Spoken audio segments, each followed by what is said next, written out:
Hi everyone, welcome to Julie Reads Her Bookshelf. I'm Julie. For those of you who are new to this channel, this is a channel dedicated to me reading through every unread book on my bookshelf until I reach 0.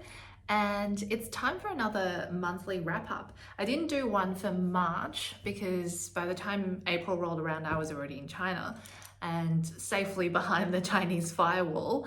But I thought I would do March and April together for this time, so it's a double wrap up of 2 months. March was a really good month of reading for me. I only read 2 books, but one of them was my March of the Mammoths pick, which was phenomenal. I'll talk about both of them in a minute. You know, one of those things where there are books that are good, there are books that are great, and then there are books that as you read them, the clouds part and the angels come out and sing, and you just feel like you are completely on the same wavelength as the author and every cell in your body loves the book. I had that experience with both books I read in March, and I want to talk very quickly about them. The first one is The House of Mirth by Edith Wharton, and I have it in this weird penguin red spine edition. I have read The Age of Innocence by Edith Wharton, which is one of my favorite books, but I read it a long time ago, and for some reason I never then went on to read a second book by Edith Wharton. So I thought I'd remedy that by reading the only Edith Wharton book I had unread on my bookshelf, which is The House of Mirth. The Age of Innocence is a book about Lily Bart, who is a beautiful and charming young woman in New York during the Gilded Age. She's impoverished after the death of her father, and her main goal in society is to find a rich husband and effectively be that kind of glamorous belle of the ball type socialite in New York society. And the book opens with her on the cusp of securing just that. She meets a rich, eligible young bachelor, and she's sort of goes about seducing him. But she also meets at around the same time Lauren Selden, who is a lawyer who is attracted to her but doesn't have the kind of wealth that would give her the life that she wants. So over the course of the book, Lily goes through this cycle of social degradation where increasingly her life unravels and increasingly she becomes this scandalized figure in society. And very frustratingly, each time she faces a setback, she has within her power the ability to recover. And not only to recover, but to triumph over her enemies. But each time she pulls back, each time she is completely unable to pull the trigger to secure her own position.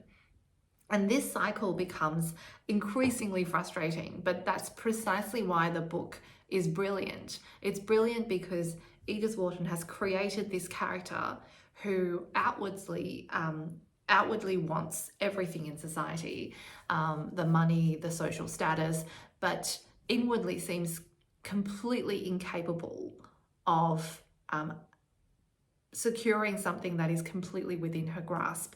And it's so brilliantly written, brilliantly structured, and you feel this real sense of both empathy, sometimes contempt, and just general frustration with Lily as a character.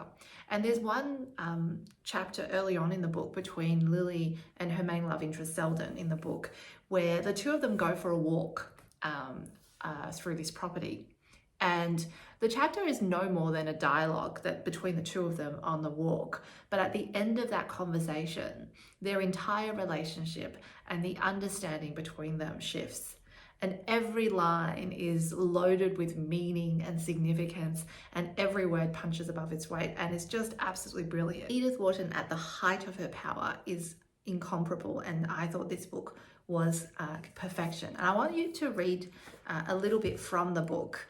This is the chapter that I'm talking about between Lily and Selden, and the two of them kind of slowly start flirting, and they get to a point where they're on the cusp of really articulating how they feel about each other.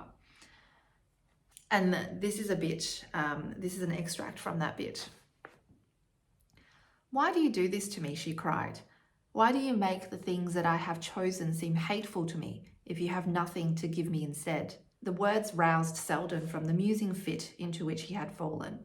He himself did not know why he had led their talk along such lines. It was the last use he would have imagined himself making of an afternoon's solitude with Miss Bartt. But it was one of those moments when neither seemed to speak deliberately, when an indwelling voice in each called to the other across an unsounded depth of feeling. "No, I have nothing to give you instead," he said, sitting up and turning so that he faced her. "If I had, it should be yours, you know." She received this abrupt declaration in a way even stranger than the manner of its making. She dropped her face on her hands, and he saw that for a moment she wept. It was for a moment only, however, for when he leaned nearer and drew down her hands with a gesture less passionate than grave, she turned on him a face softened but not disfigured by emotion, and he said to himself somewhat cruelly that even her weeping was an art. Isn't that brilliant? I absolutely adore this book. If you haven't read it, I highly recommend it. If you haven't read The Age of Innocence, I also highly recommend that. I think both of these books are absolute perfection. The second book I read in March is Vanity Fair by William Thackeray. This is, of course, my March of the Mammoth pick, which fits in both with it being over 800 pages, but also being a work of Victorian fiction, which is my main reading project for 2023. I had such a good time reading this book. Like the House of Mirth, this is probably going to be one of my favourite reads of the year, and if not one of my favorite books ever. So Vanity Fair it's a satirical novel written during the Victorian period, but set a bit earlier during the Napoleonic Wars in the earlier part of the 19th century. And the book follows the lives of two women. There's Becky Sharp, who is this orphan determined to climb up the social ladder and make a better life for herself. And there's Amelia Sedley, who's sort of from a wealthy merchant class, but and isn't that interested in social climbing. And the two of them are a real contrast. Becky is kind of cunning and manipulative and intelligent, and she uses her wit and her charm to effectively win the affection of wealthy men. Whereas Amelia Sedley is kind, gentle, she's devoted, and Thackeray in one part actually talks about her as being a little bit dull, but also just, he sort of just says, yes, you might think she's dull, but I like her and she's beautiful, so we're just going to go on with it. So the novel follows their two parallel and sometimes intersecting lives through the social society of the early 19th century England. And it includes a stint when all of the characters in the book go to Belgium, and the men go off and fight in the Battle of Waterloo. The thing that I didn't expect about this book is just how funny it would be. Like, there are parts of this book when I literally laughed out loud. And there are also parts of this book that is just kind of genuine and deeply moving as well. So the overall effect is that this book feels really multi-layered. There's kind of this cynical, superficial layer, but beneath it, there is something kind of both hefty and heartfelt about it. The subtitle of Vanity Fair is that it's a book without a hero. And of course there is, I think, a kind of hero figure in the novel. He's not the main character, but really, if you were to talk about there being a hero in this book, it is Dobbin, the devoted friend and distant admirer of Amelia. And there is some suggestion in the foreword to Vanity Fair in this Penguin edition, which talks about the fact that Thackeray had initially planned this novel without Dobbin. But of course, the book without Dobbin would be too cynical. He's really the character that pulls this book back from the brink of cynicism and just pure satire and gives it kind of a bit of a heart. And I really, really enjoyed it. all of the characters, well, Becky Sharp, I think, is the standout character of the entire book, but all of the secondary characters were sort of nuanced and interesting and complex in their own ways. And it's brilliantly written. It has the scope and feel of an epic, but the intimacy of following the daily lives of these characters. I absolutely loved it. I'd be very surprised if this isn't one of my favorite books of the year. Absolutely recommended. Had a great time. So this was a March of the Mammoths success for me. So those are the books that I read in March. Now, April was a strange month because I left to go to China and I took 2 books on the road with me, which I'll talk about. And I also had 1 library book, which I sort of bookended my trip with. And so I'll start with the library book. I needed a little bit of a break from my own bookshelf. So I went to the library and I took out A Swim in a Pond in the Rain by George Saunders. Now, this book was absolutely phenomenal. I'll just quickly read the summary on the dust jacket. For the last 20 years, George Saunders has been teaching a class on Russian short story to his MFA students at Syracuse University. In A Swim in a Pond in the Rain, he shares a version of that class with us, offering some of what he and his students have discovered together over the years. Paired with iconic short stories by Chekhov, Turgenev, Tolstoy, and Gogol, the 7 essays in this book are intended for anyone interested in how fiction works and why it is relevant than ever in these turbulent times.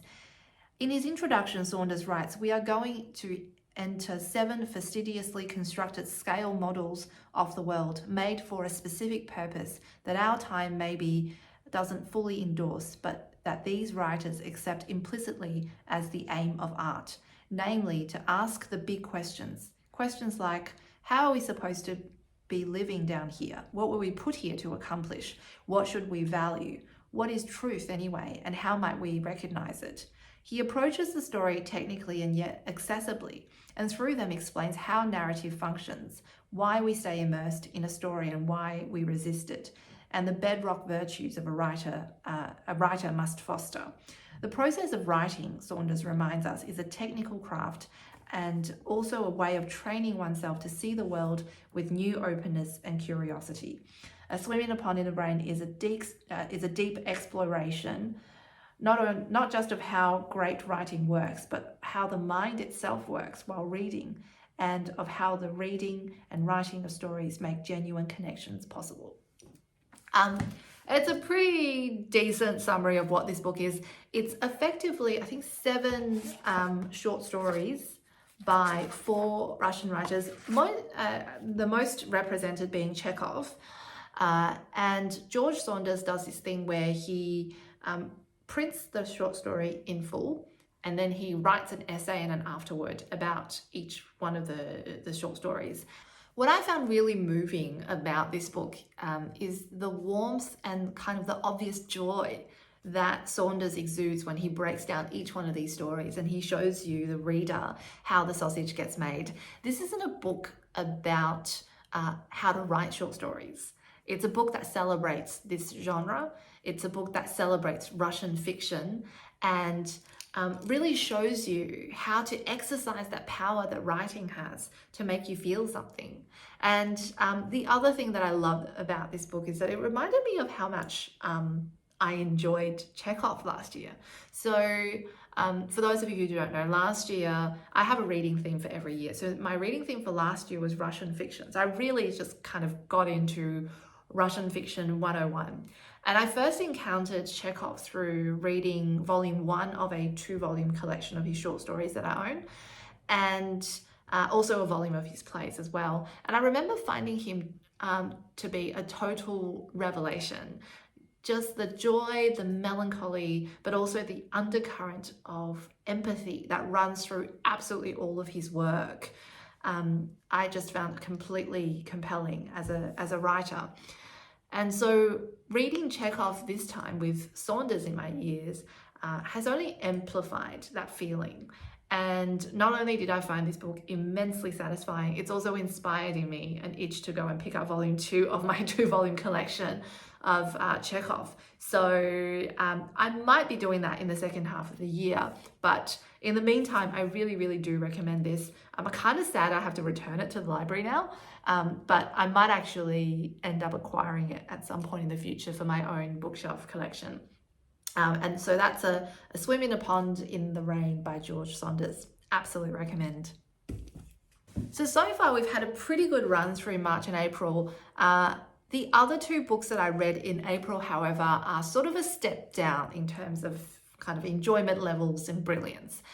The first book, which I actually don't have a copy to hold up, is The Secret History by Donna Tartt. Now, I took this book traveling with me and did actually intend to keep the book after my travels. I didn't sort of take it on and leave it on the road, but entirely by accident, I forgot to pack it. So now I don't have a copy of the book anymore, and I kind of want one for my collection. The Secret History is the story of a group of university students at a small liberal arts college in Vermont. And it follows these 5 kind of, well, mostly eccentric, wealthy students, all of whom study classics under this mysterious professor called Julian Morrow. And the first half of the book, so the book opens by telling you that someone has been murdered. And then the first part of the book really shows you how a level of social isolation and obsession and groupthink can drive people to murder. The second half of the book then deals with the fallout from that murder and the nature of guilt and how each of these characters respond to the murder. I have mixed feelings about this book. On the one hand, I thought it was really well written. It was provocative. It's kind of literary fiction dressed up with elements of psychological thriller. It's the quintessential dark academia book, which explains why it remains quite popular and trendy even after 30 years. However, none of the characters in this book make sense. They're just completely unbelievable as characters. Even as I was reading them, I just thought, have you actually met a university student, Donna Tartt? The twins, for example. The twins are probably the 2 characters that annoyed me the most in the second half of the book, because in the first half of the book, they are just completely different people. And then we're somehow to believe that the murder turns them into something totally different, except for the fact that their reaction to the murder immediately after, and then the slow unraveling of their lives, just isn't logical or believable in any way to me. The personality change in Charles as a character is so fundamental that he's just not recognizable as a person in the second half of the book to the person that he was in the first half of the book. And Camilla, the other twin, who was clearly in love with her own brother in the first half of the book, suddenly turns out to be in love with someone else in the second half of the book, and it came out of nowhere. I did not buy into that relationship at all. So it's kind of a strange thing for me to say, but as much as I enjoyed the book, and it was in many ways the perfect thing to read while you're on a long haul flight, I did find the characters to be really, really unbelievable, and that's a real letdown for me. I'm probably in the minority of people on BookTube who came to Donna Tartt through The Goldfinch first. So I read The Goldfinch first. I thought, and I'm willing to die on this hill, that The Goldfinch is a much stronger book than The Secret History. And with kind of the intervening time, I would expect that Donna Tartt had gotten better as a writer over those years, but I would recommend The Goldfinch over Secret History any day of the week. But I do know that that is not the popular opinion, so make of that what you will. And the final book I read in April is a Booker Prize winner for 2020, and that is Shuggie, Bain by Douglas Stuart. This book was also a mixed bag, I think. So Shuggie, Bain, for those who don't know, is a story set in Glasgow in Scotland during the 1980s. And it tells a story of a young boy named Shuggie Bain who was growing up in poverty with his mother, Agnes. And Agnes, throughout her life, has struggled with alcoholism. And despite Shuggie Bain being the kind of the title character of the book is really about the mother.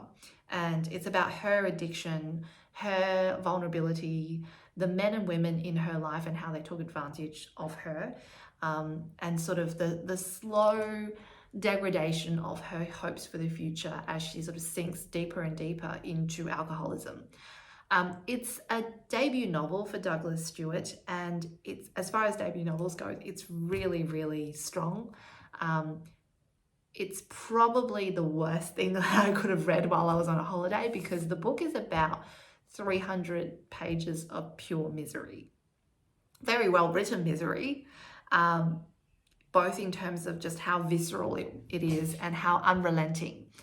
That said, it's not exactly the kind of thing I wanted to be reading on a holiday. The book does actually remind me of A Little Life by Hanya Yanagihara. So it's, I would say it's a worthwhile read, but to say that I liked it or didn't like it, I think kind of misses the point. I sort of came to this book at the wrong time, in the wrong circumstances. So those are the 5 books I read over the course of March and April. So at the end of February, I had 83 books, I think, unread. And so of the 5 books, 4 of the books were off my unread shelf, and 1 book was from the library. So that leaves me with 79 books unread. It feels really, really good to dip into the 70s when I started at 90 books unread. So we are slowly, but very slowly, working our way through the unread shelf. I am thrilled, and thank you so much for watching.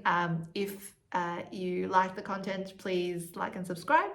And otherwise, I will see you probably in a few weeks for my April wrap up. Cheers.